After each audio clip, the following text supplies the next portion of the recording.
Welcome to Paranormal Palace Radio, where truth equals reality, and truth is often stranger than fiction.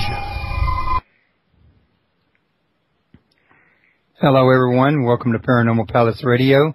This is your host, Royce the Redneck Radio Man, and joining me tonight is Richard Dolan, which some of y'all might be familiar with his books, while others might be familiar with guest appearances he's done on Sci-Fi, and I believe he was also in the UFO Files and some other shows as well. Now, one of his books, he had a series out. I had it just a minute ago about national security. UFOs in the national security state, which I'm not sure how many books he's got in that series, but we can ask him in a minute. But that's not what we're here to talk about today. Today we're here to talk about a book he's got out called After Disclosure. Actually, it's AD, After Disclosure. Now, I can't read the smaller print in this, but it seems to say, when the government finally reveals the truth about alien contact. Now, I've read this book personally myself, and I would definitely recommend the book. It's got a lot of speculation, naturally, being as to how we haven't had disclosure yet. But this speculation is based on historical fact and on his many years of research with UFOs and the government, with the national security state. I'm sure he's been in a position to get all the goods on this here. And it's kind of given him a feel, along with some of the people he's talked to and he's interviewed, to be able to say, this is what's most likely to happen. And there's more than one case scenario in the book. And one of the things that I really loved about the book was that it caused you to think, what are some of the other scenarios that are not covered in the book? And, that's just always something good to be able to run down, maybe jot on a piece of paper and, use it later for whatever purpose. So I really enjoyed it. Richard, I want to thank you for coming on my show today. Thank you, Royce, for having me on. It's a pleasure. Appreciate it. It's a pleasure to have you here. Wait a second. Oh, right there. I do apologize for that.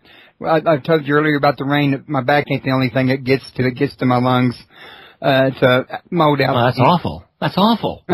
I do apologize. I usually try to hit the mute button, but sometimes if it hits me right while I'm speaking, I can't get to the mute button right away. So you have no control over that. I do ask for a little understanding with that. I have got some medicine on the way for it. It just ain't got here yet.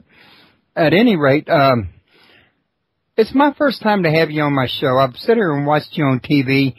You had a lot of interesting things to say. I know that when you're on TV, you're kind of limited to what you can say. They don't give you a big window of time.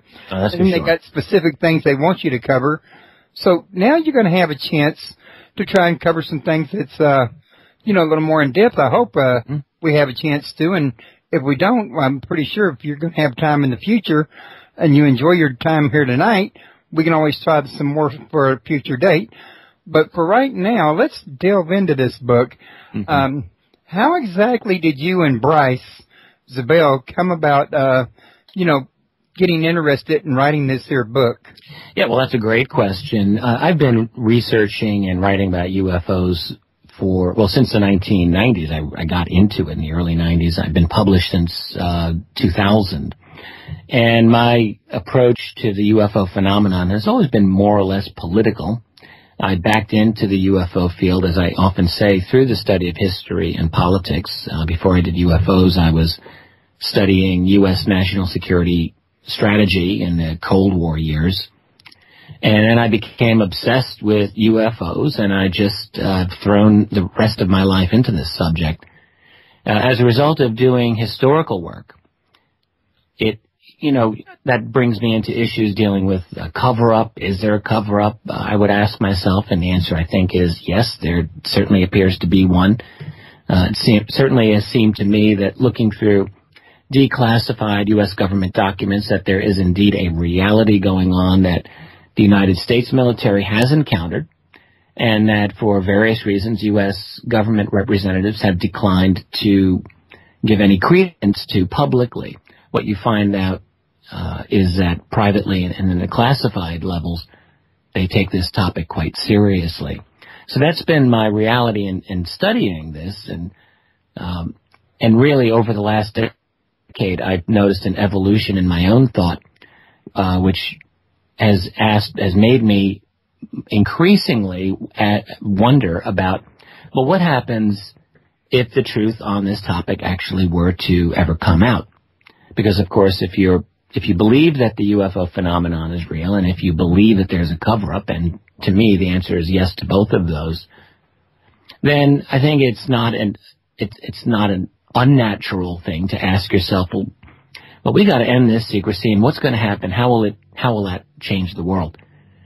And that was really the genesis of the book AD After Disclosure.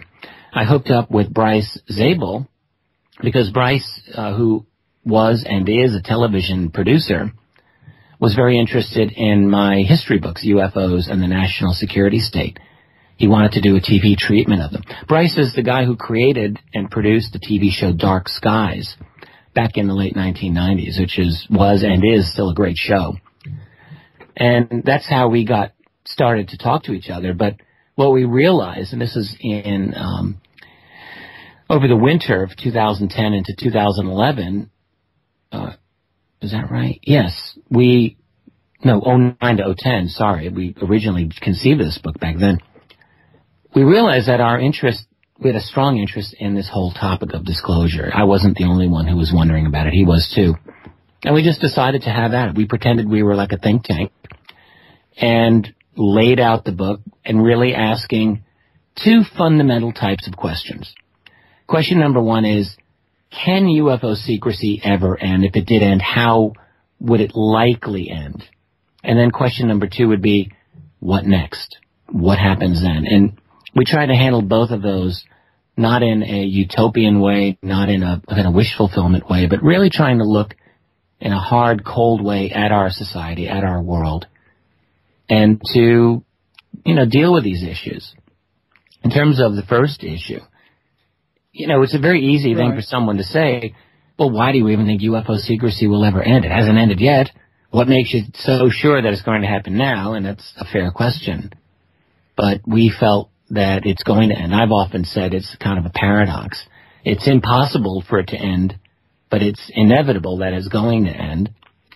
And I would say it's impossible because the groups that have this secret, and there are individuals, and they are deeply, deeply ensconced in the classified world, they have no motivation, they have no incentive ever for giving this secret up. None, as I see it. That's true.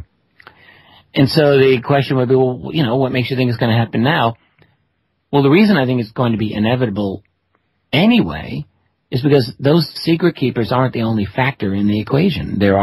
Let's not forget, there are these other beings who are behind the UFO phenomenon, although they don't seem to have been all that interested in outing themselves either, to be honest with you. But then the third factor in the equation is us, our society, which is changing so radically, so rapidly. We're not recognizable from even 20 years ago. I ask myself, what are we going to look like as a society in another 20 years? Oh, God, I look back when I was in high school, and I'm like, I don't recognize everything either. No, right, exactly. And, 20 years ago, we were a world that was just starting up with the Internet. I mean, just bare bones beginning. In fact, there wasn't even a World Wide Web 20 years ago. There were just bulletin boards and things like that. And so we've really transformed in our ability as a world to communicate with each other, to get information out, and all of this. And we're obviously not done. We're in the midst of this revolution. So I'm sorry about that. I was say you go into detail about that in your book. The upcoming changes that are going to happen, whether disclosure happens or not. There's many advances that you foresee in the future. That's right. I believe, two quick ones that I think are, if I had to guess what my best bets were for causing disclosure, it would either be smartphones or WikiLeaks. I would say it's one of those. And both of those are symptoms of the current world that we live in. I mean, neither of those were possible even 10 years ago because we didn't have the technology, we didn't have the global infrastructure really to support them. But we do now, and here they are. And smartphones, for example, everyone now just about has got a nice camera on their phone and a halfway decent video camera. Even 3-4 years ago, I didn't have a good video camera on my own phone. This is a very new development. What I think is happening is we're seeing more and more people shooting halfway decent UFO videos. Now, none of those have made the breakthrough into being legitimate news, admittedly, and there are hoax videos for sure. But I really believe that we are on the cusp of something hitting, I call it like hitting the sweet spot, like in a baseball game where that ball just goes out of the park. You get lucky. So, in other words, an event where you might have 5 or 10 or 15 or 100 people at an event capturing something on their phones, and it goes viral. And let's say it's a good sighting.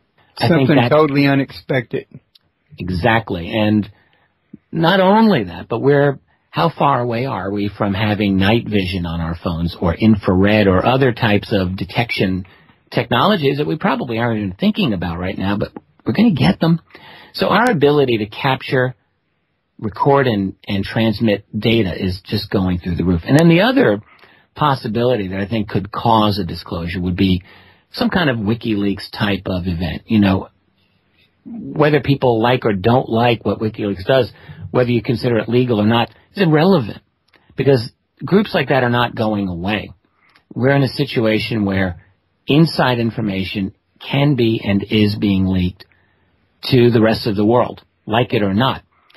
And some of that, I think, will include UFO data. In fact, a couple of years ago, Julian Assange of WikiLeaks hinted very strongly that they did have UFO information there, and another high-level WikiLeaks person said they had the equivalent of like a nuclear bomb of information, which they haven't released. Now, I don't know if that's related to UFOs or not, but I do believe that there is UFO data that is classified, and I think it's a matter of time before it comes out. So something like that or some other unexpected development, maybe something that I haven't even been able to imagine, but I think we're moving really fast in this world today, and something will come out that will force the hand. This is the key.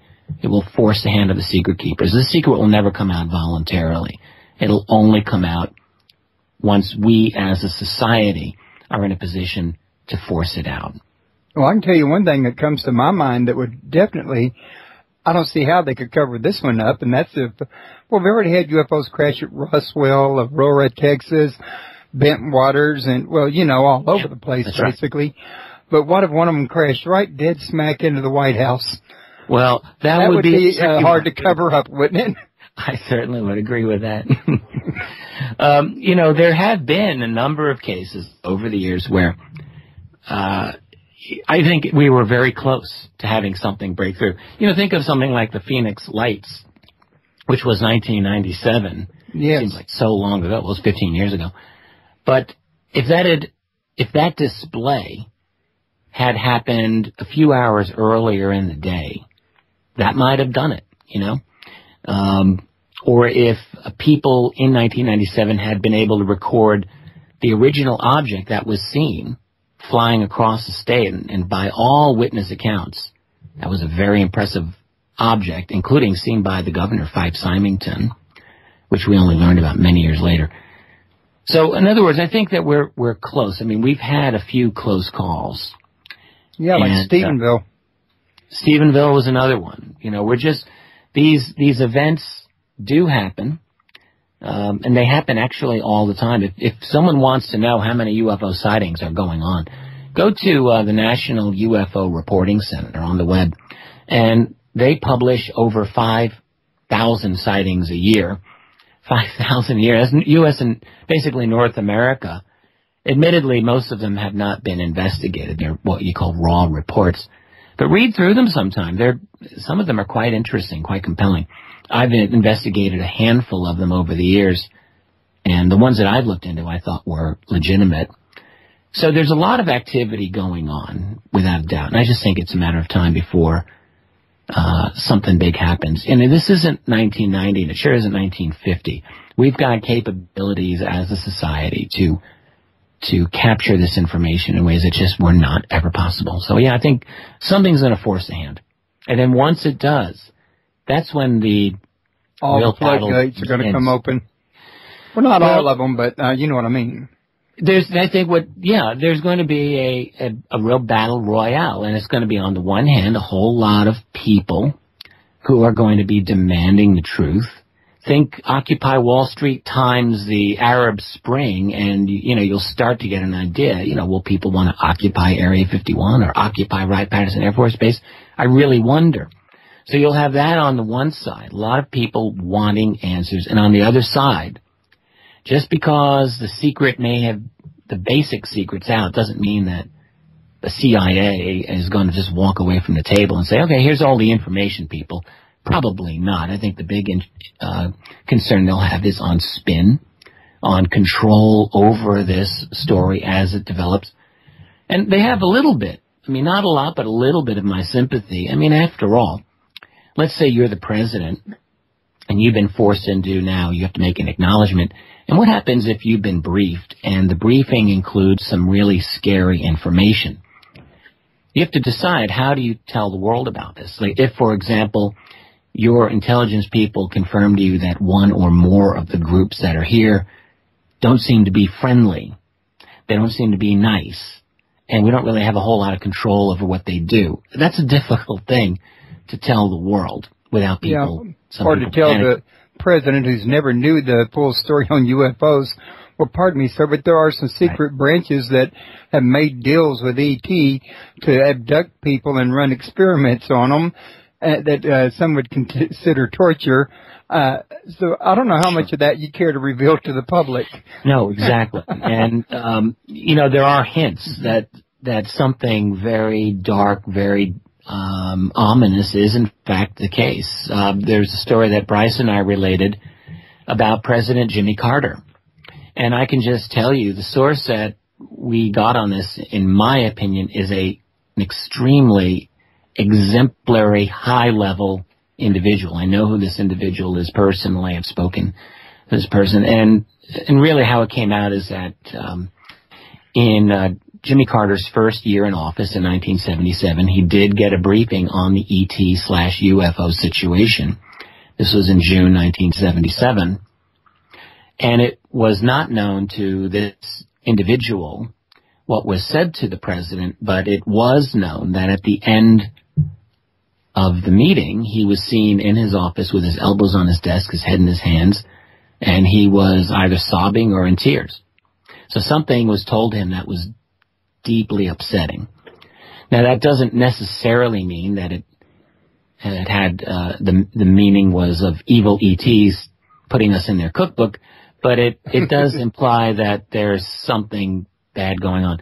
We got another account from, again, what I would consider a very, very good source that dealt with the early Reagan administration. And this was a gentleman who had a cabinet-level position in the first Reagan administration, who was, this is early on, so I'm thinking it was 1981, and was with a friend of the family, a young man at the time, who was probably about 19, 20 years old, who had grown up with this guy's family. So they were visiting. So here's a guy, he's a new cabinet member of the Reagan team, and some friends of the family are visiting, including a 19-year-old young man who was a boy and grew up with them. So the two of them are up alone at like 2 a.m.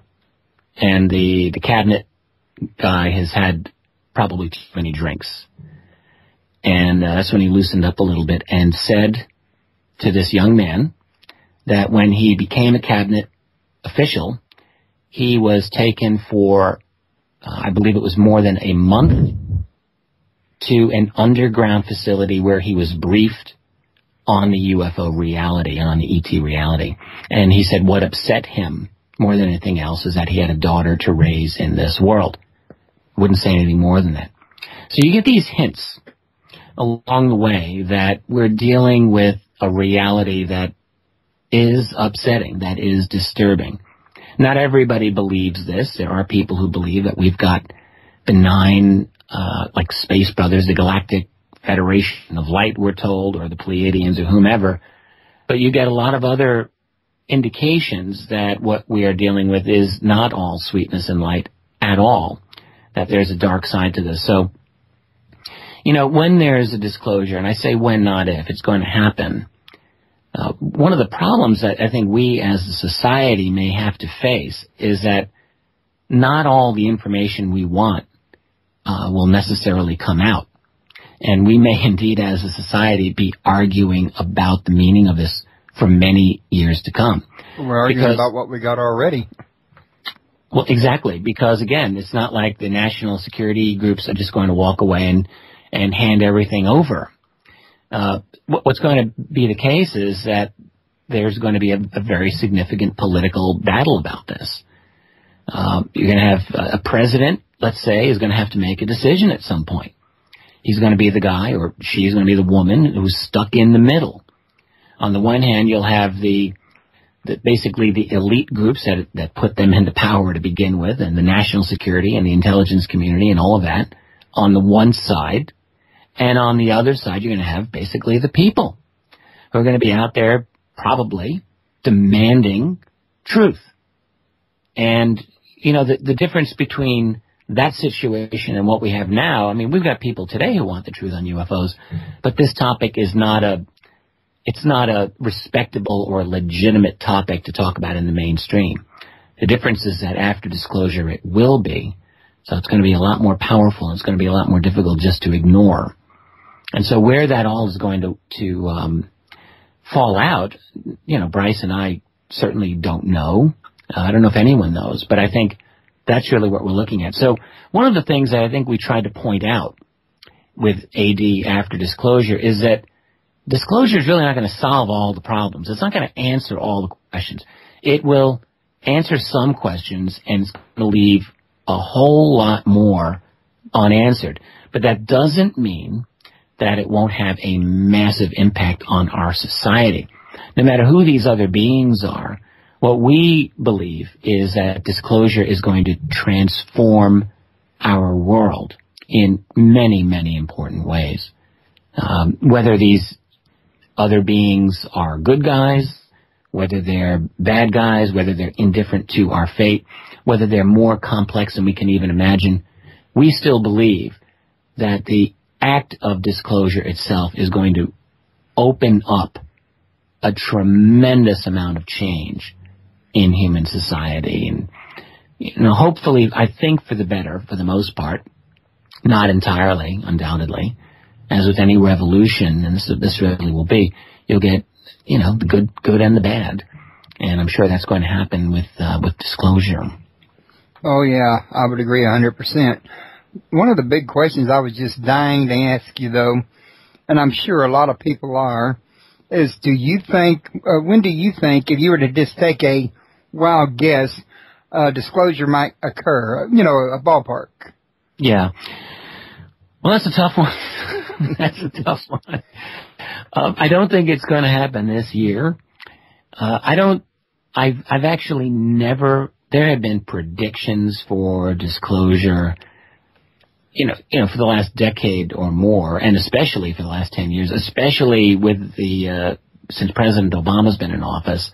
And I have never, ever, ever, ever agreed with any of them. I thought they were all based on complete wish fulfillment. Turns out I was right. Yeah. but I do think it will happen. But being conservative, I would say 20 years it'll be out. I think 20 years is conservative because, frankly, our culture, our society, our technology, our whole infrastructure, I think, is going to be in a completely different place in 20 years. And by then, I think it'll be an obvious no-brainer that this is a reality. Now, it could be sooner. I mean, it could be 5 years. I mean, it truly could be 5 years or less. It could, in theory, be tonight or tomorrow. It could start tomorrow, yeah. And I think, not likely, but what's that now? I said it's not likely to be, but I mean, like right. a scenario where one crashes into the White House or the Vatican, Well, then that would prompt it, but you got to ask yourself, what's the odds? Right, exactly. But I think as we move further and further into the future, those odds do get higher. They do become more significant. So again, because our capability at capturing this and at transmitting the information increases. So 5 years is a real possibility. I think probably between 5 and 20 is more likely. But I've never been one to like to do predictions. So it's sort of ironic that we ended up doing a book that essentially is a big fat prediction. So disclosure is going to happen, people. But it really goes against my whole grain to do a prediction. I've never, ever supported people who make predictions. I just always think that's pointless grandstanding. My study has always been that of history. That's my professional training, so I'm used to looking at the past. But I don't mind that we did this book looking at the future. Again, I think we tried to be responsible. I think we tried not to engage in speculation. Not too much. I think we tried to keep our feet on the ground. While, we did some speculation, yeah, but and that's perfectly fine. I think it's fair to do speculation, but we wanted to be as responsible about it as we could and not to be sensationalistic and certainly not to be utopian. I may be an idealist, which I probably am, but I'm not a utopian. I don't believe that any one thing is just going to solve all of our problems, and that includes disclosure. There are people who are involved in the UFO research community or the UFO community, whatever you want to call it, who I think have tried to give this impression that disclosure is going to solve it all. Either the higher beings that are behind this will help us out, bring us into the greater galactic community. You hear that one a lot.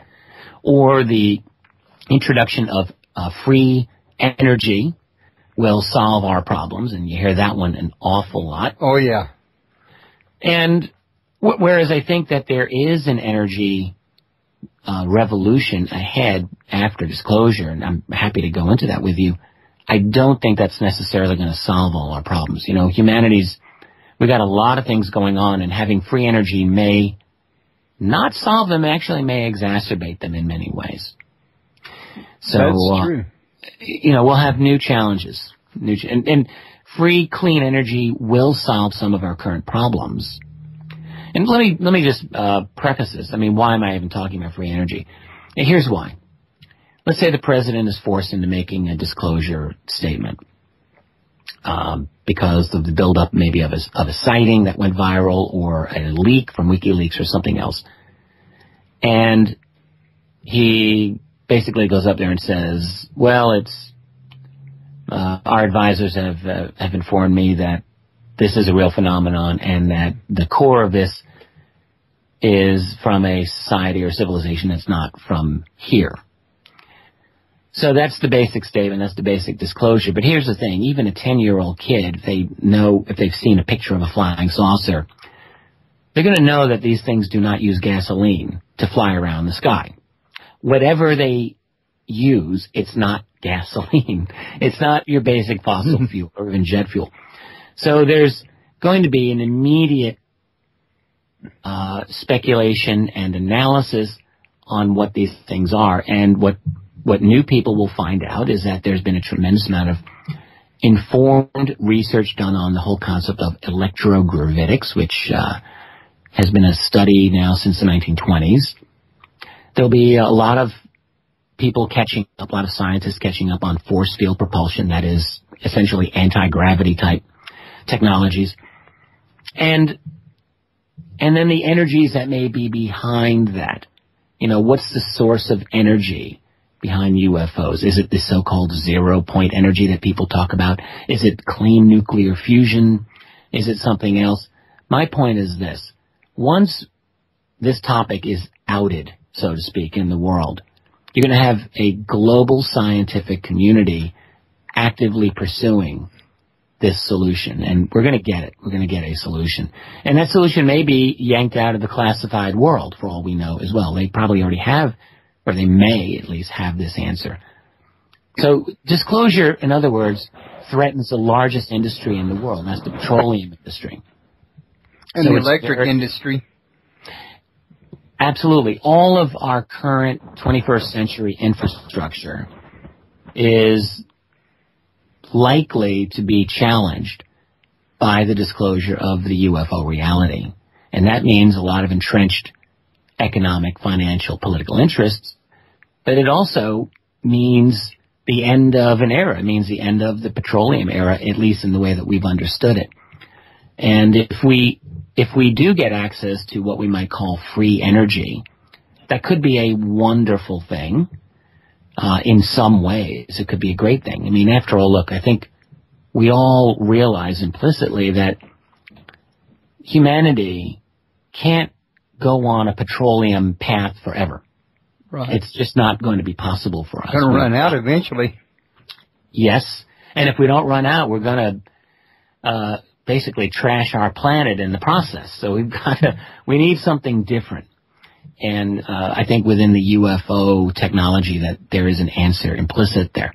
So disclosure, whatever that answer is, I think is going to bring it out within a relatively short period of time. And that's revolutionary.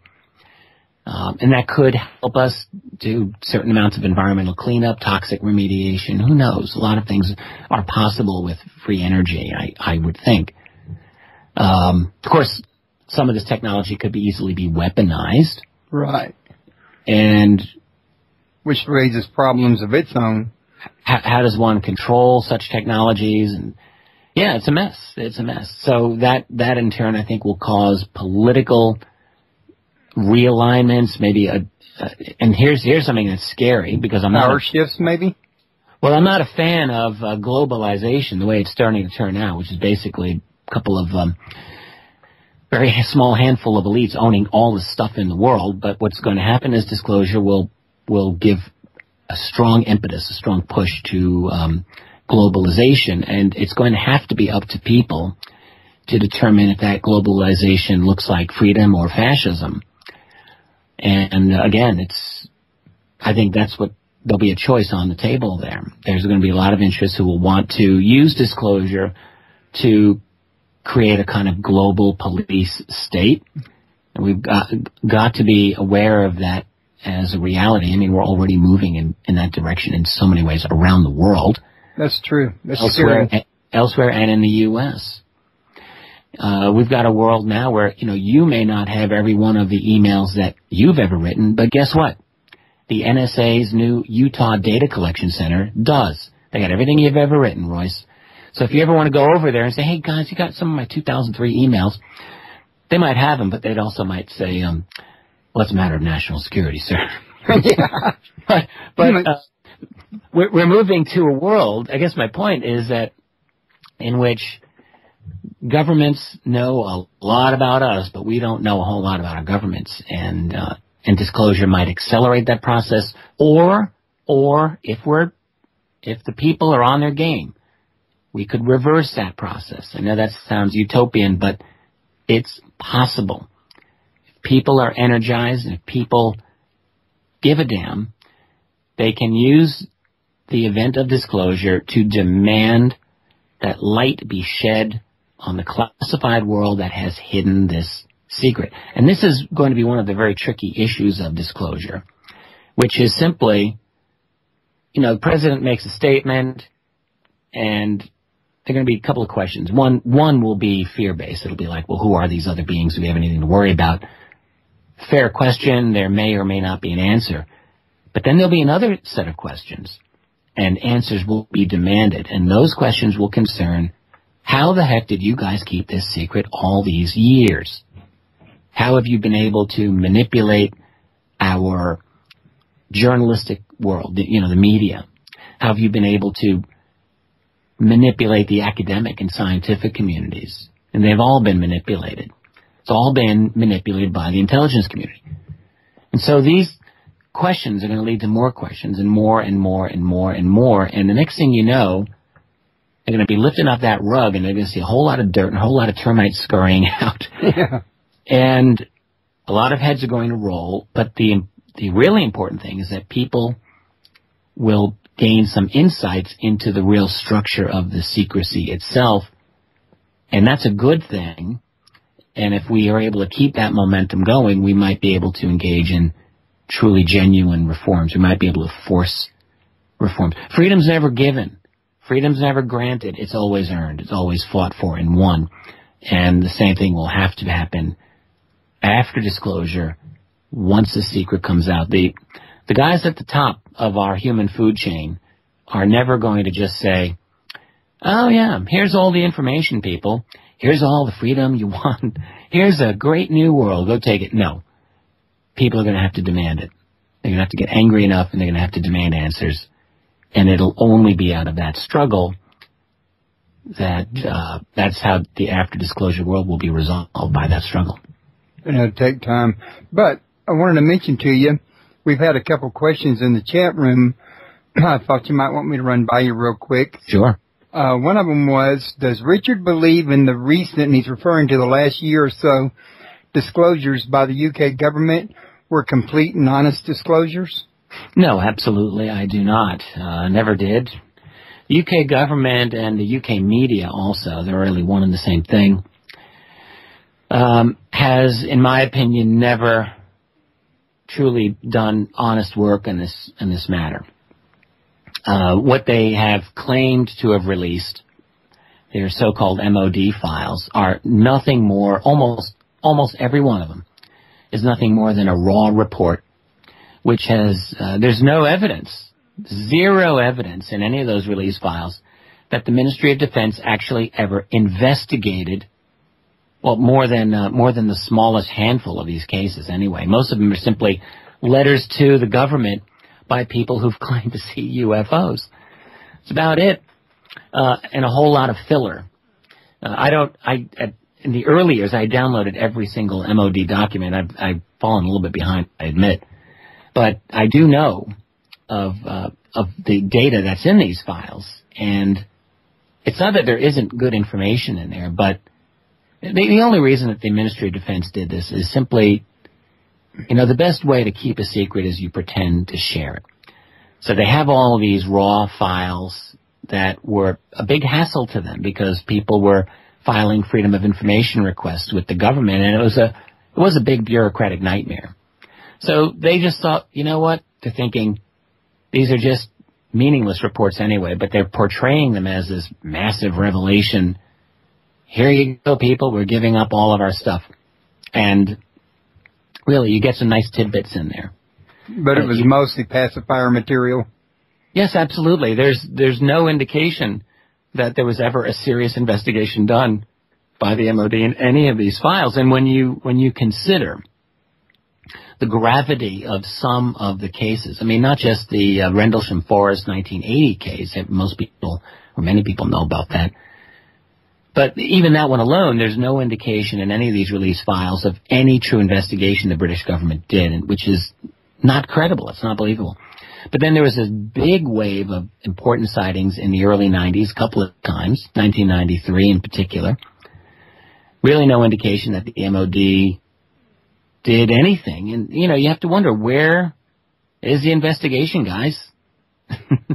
So, and incidentally, British intelligence, over at places like Menwith Hill, which is a little further up in England, where you've got some really secret stuff going on. I mean, nothing ever gets out of those places, or some of these other installations.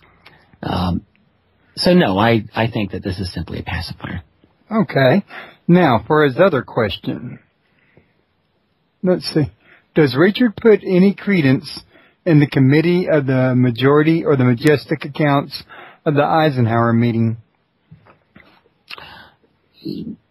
I believe that there was and is an organization that, if it may not be called Majestic or Majestic 12 now, but I think that there was and there probably still is, yes. This is a tricky issue. There have been claims now since the mid-1980s. Leaked documents made their way to researchers at that time. They've never been authenticated. They've been debated. And since that, during the 1990s, there were massive numbers of leaked documents that came out. If you stacked them all up, you'd have a couple of inches thick. Many, many documents. I printed them all off. I read through them. They're very sophisticated. If these are fakes, then I will just say they were not done by one guy in his basement. This would be done by a team of very brilliant people with the express intention of what? Faking out the whole UFO research community? Why? These are very, very broad-ranging, diverse types of documents. And so my feeling is that they are real, and they do describe accurately, or at least, let me say, they describe in a credible way many of the aspects of the UFO phenomenon from a deep insider point of view. Now, the person mentioned Eisenhower. I don't know if they're asking, do I believe the story that Eisenhower met with aliens in 1954? He didn't mention that, but I wondered. And on that might matter, be what I was referring to, because that might have been part of those documents. Well, there certainly have been claims to that effect from a couple of different sources, not a lot, but a few, more than one. And at this point, all I will say is I don't know. It's possible. I would actually say it is possible, but we don't know. Okay. Now, before we go any further, I've done you a bad misservice, Richard. We've gotten so wrapped up in talking about this fascinating book that I forgot to tell everybody that your website was at www.afterdisclosure.com, where you can get more information on this and about him and about Bryce. I really would have liked to have had Bryce on here as well, but he didn't return his email, I'm assuming, because he's a pretty busy guy. Yeah, his email box is probably flooded. Well, let me give you another email. We do have afterdisclosure.com, and that's a good site that Bryce and I have put together. I have my website, which is keyholepublishing.com. I would encourage people to go there. I have an active blog up there and a lot of other articles that I've written over the years that deal with a lot of these issues that you and I are talking about. A lot of videos and other things are on there, too. Keyholepublishing.com. Right. I'm glad you mentioned that one. I know you mentioned it at Facebook. I should have had it on this page. I'll put it on there when I do the archives. Also, if you scroll down underneath the chat room and the call-in number, you'll see Bryce's book linked to Amazon. You can click there and go right to it and buy it. Or you could probably get to it from Keyhole Publishing as well as from afterdisclosure.com. And also, for anybody wanting to call in and ask questions, the call-in number is 832-632-7904. We still got 17 minutes remaining. I've usually given out this number by now. The man's been so fascinating, it was hard to remember anything but listening to him. I apologize for that. One of the things that got my attention about this book, Richard, was at the very top on the front of the book cover. It says here, Zabel and Dolan have brilliantly created a compelling blend of history and informed speculation that makes their exciting world seem like tomorrow's news today. Don't dare miss it. And this was written by Stan Lee, the creator of Spider-Man and X-Men. And that's right. Yeah, that was a nice score, getting Stan Lee to endorse our book. Yeah, I mean, the man's, well, he's got a very futuristic mind, and I would venture to guess, without even knowing him, that he probably believes we've been visited by E.T. himself, in fact. I think he does. He was a little cagey on that. And, Bryce knows Stan, actually, and Bryce was the guy who got Stan to do that one. We each got our own connections. I had Edgar Mitchell, the astronaut, so I don't feel too bad. But Bryce got Stan Lee, because they worked on a project at one point a few years ago. But I do know Stan Lee was really into our book. He thought it was a cool book, which it is. I mean, I'm proud of the book. It's a unique kind of a book. No one else has really attempted this sort of thing. And we don't pretend that we have the final word on disclosure. What we wanted to do is give a good first word. That is to open up a discussion, to get people thinking about this. Certainly, when disclosure happens, I'm sure we'll have been wrong about so many of the things that we probably have predicted. But that's okay, I feel. We just wanted to do our best to get some fresh ideas out there And again, to get people thinking about what I do believe is an inevitability. It's going to be happening. Well, you just mentioned Edgar Mitchell, which I've had him on my show before. We talked about, his deathbed confessions from Roswell, having grew up there and people trusted him. Yeah, that's right. Now, I didn't get a chance to talk to him when I had him on my show. It was back when Ike came through. And what, this here part you mentioned in your book, and if I remember correctly, it happened after Ike, or I didn't hear about it till after Ike. But evidently, him and Stephen Greer had went to, the Joint Chiefs of Staffs, and yes. You got the name in the book. I don't remember the general's name they spoke to. It was Admiral Thomas R. Wilson. Thomas Wilson. Thank you for helping me out with that, because I was already wrong about the rank. But that was a very interesting story, though, right? In fact, I was one of the key people really to help break that story and flesh it out.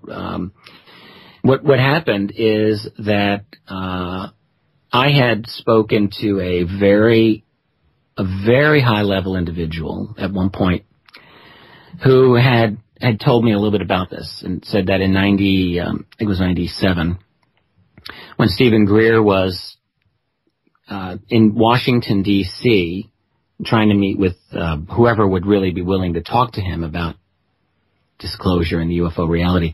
Well, he had with him Edgar Mitchell, Apollo 14, moonwalking astronaut, 6 men to walk on the moon. So when you have Edgar Mitchell, that's going to help open a lot of doors, obviously. And they got blown off by a lot of people, but they were able to get an audience with Admiral Thomas Wilson, and this is according to my source. Source at the time actually didn't give me Wilson's name. I'll tell you about that in a second, but he did say that they met with a very high-level person in Washington who was senior member of the White House intelligence staff at the time. Turns out he was head of intelligence for the Joint Chiefs of Staff.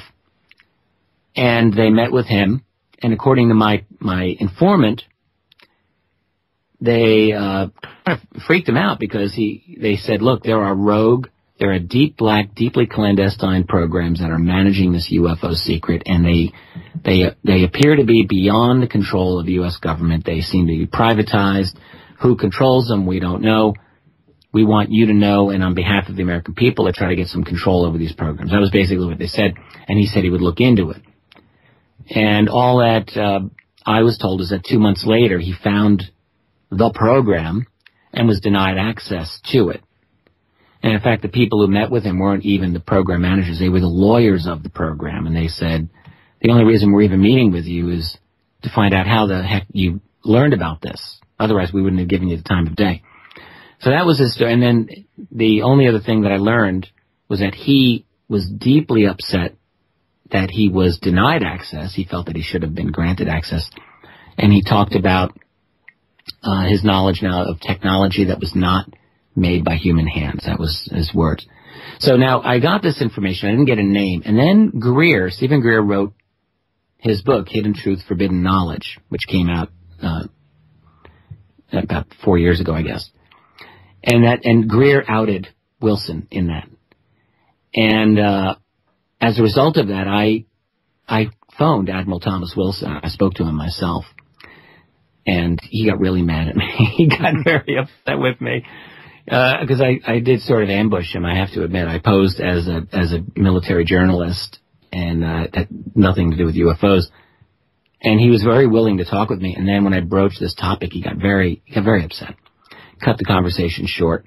In my mind, confirmed every single thing, although he denied it, but he seemed, in my view, to be confirming everything. Basically, the upshot was this, that you have the head of intelligence for the Joint Chiefs of Staff who learned about this UFO cover-up, essentially, and was denied access to the program. So the question is, who is in charge? And the other thing that I'll mention, I don't know if I mentioned it in this book, in AD After Disclosure, but I will just say to you and your listeners, I have another individual, and I hate, doing all of these inside sources and leaks because you can't confirm it. No one listening can confirm it. I understand that, but I'm just going to tell you anyway because it's true. You can either believe me or not.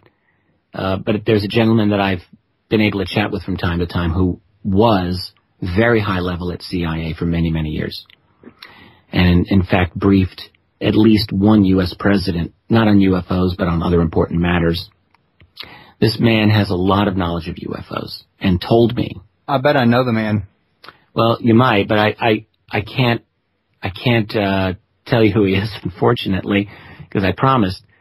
But he has had one-on-one conversations with, by his estimate, I think he said 16 or 18, either former presidents, former heads of the CIA, or former heads of the Defense Department. No, not him. I was thinking of somebody else. Somebody else. Okay, well, anyway, this guy, I have the notes on this, but I think it's 18. And these conversations he had were all about UFOs. And it was definitely his conclusion that only a small handful of those individuals, of those 18, maybe 4 or so might have been briefed on the UFO matter, and the rest were not briefed, and most of those wanted to know, but they had no real knowledge. So only a very small handful of our highest official representatives really have been briefed on UFOs. There's a group, in his opinion and in my opinion, that's outside government, outside official government channels, that really runs the show. That's what I've read on the internet and in various books that I've read before. Pretty much the governments or the presidents are on a need-to-know basis, just like that admiral was. Yeah, that's right. In fact, this same man in another conversation, I chatted with him, and one thing I said, like everyone wants to know, I said, well, how much do presidents know?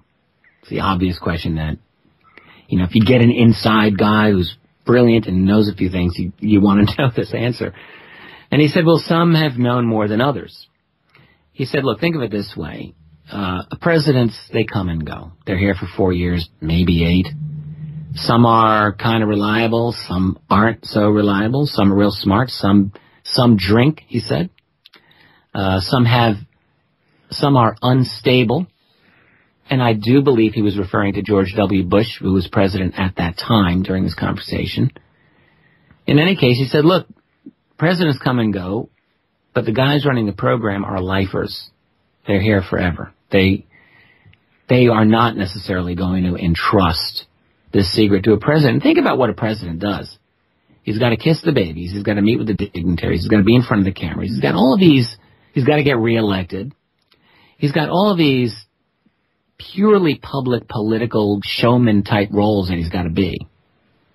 And how on earth is he supposed to be able to really, honestly, to deal with this?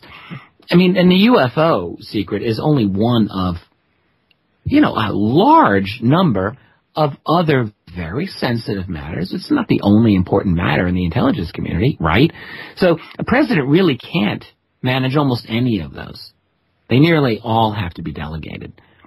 And in a sense, he really can't know, because you have to have plausible deniability. It's a case where the president says, basically, to his advisors, look, I don't want to know. Just do what you have to do. I've got my own job here. I got my own things to deal with. You handle it. And I think that's the case most of the time. If a president has a particular desire and pushes enough buttons and talks to enough people and says, I need to know, he's likely to get a cursory briefing. And whether he'll get everything he needs to know, that's a whole other issue. I would guess probably not. I did have one source, and this one I don't know. I don't have the same level of confidence that I did in the other ones that I was talking. But I did have one other source who said that President Obama was briefed, but only as a courtesy to his position, and that he has no operational control over anything to do with this situation. That was almost exactly what I was told. Again, I don't know if that's true, but, I guess it's possible. I don't really know. Right. Well, I wanted to mention that we've only got like 5 minutes remaining, and if you got any last-minute thoughts you'd like to share, now would be a good time to do it, or maybe there's something I didn't get a chance to. I got to be honest with you.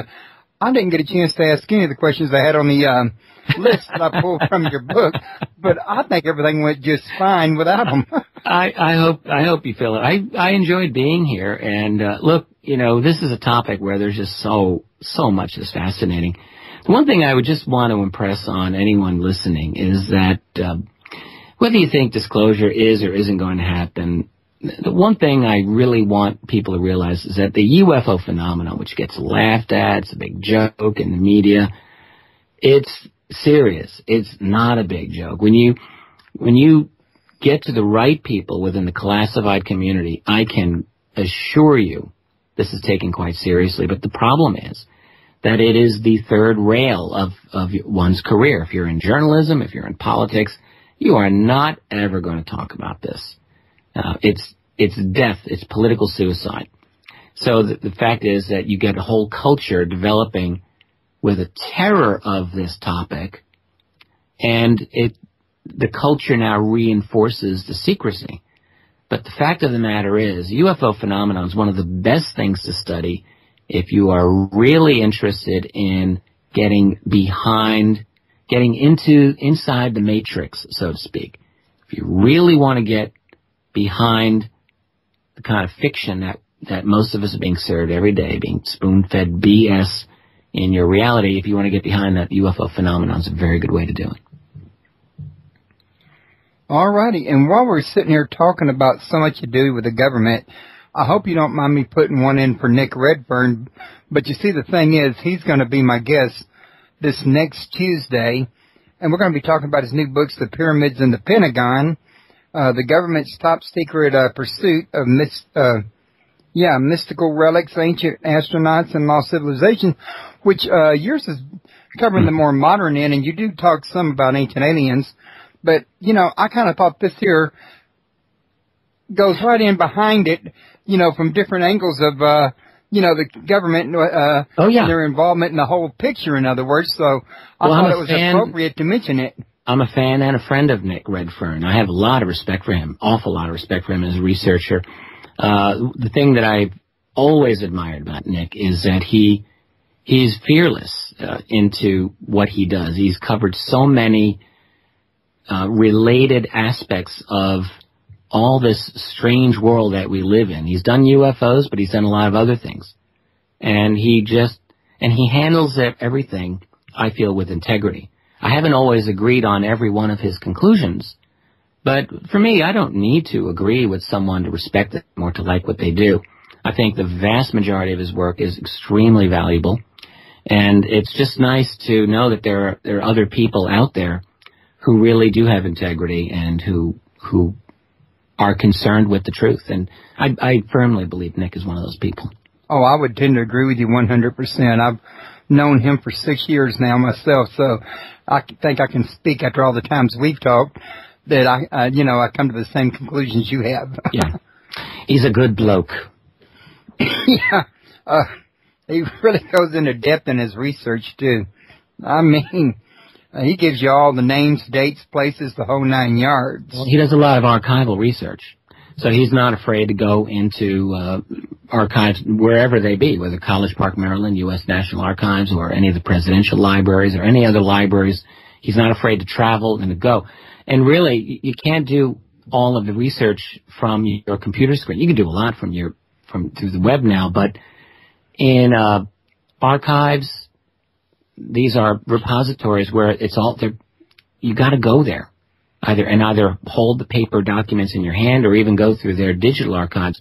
But you can't usually access those unless you go there. And he's one of the few people who really travels to archival sites around the U.S. and beyond. He does good work. Yes, he does. Well, Richard, you know what? This here topic we covered tonight could have probably went on and it covered more than one show. But there's one thing I don't want to get out of here without mentioning, is I was going to tell you when I first started reading your book how I thought something like that could make a series, like what was that, Getaway or the Roswell thing that... well, let me tell you, man. But then I read on your website or on Bryce's website that's coming up for the very same thing. We're working on a TV treatment of the book, absolutely. And that's one of the cool things about having a producer for a co-author. Because he's in L.A., he knows how to do it, he knows the system, and that's his ball. He's gonna get us on TV.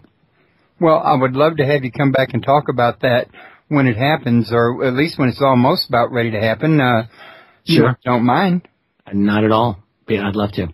Okie doke. Well, it's 9 o'clock. We've been on here for about an hour now, and it's getting time for me to join the missus, and I'm pretty sure you got some things going on your end. We'll call this a quit until the next time, and thank you very much for coming. Thank you so much, Royce. What a pleasure. Enjoyed it tremendously. Same here. I do agree. You have a good one. Okay, thank you. Bye-bye. Pardon me, folks. I was trying to hold that in. If y'all give me just 1 second.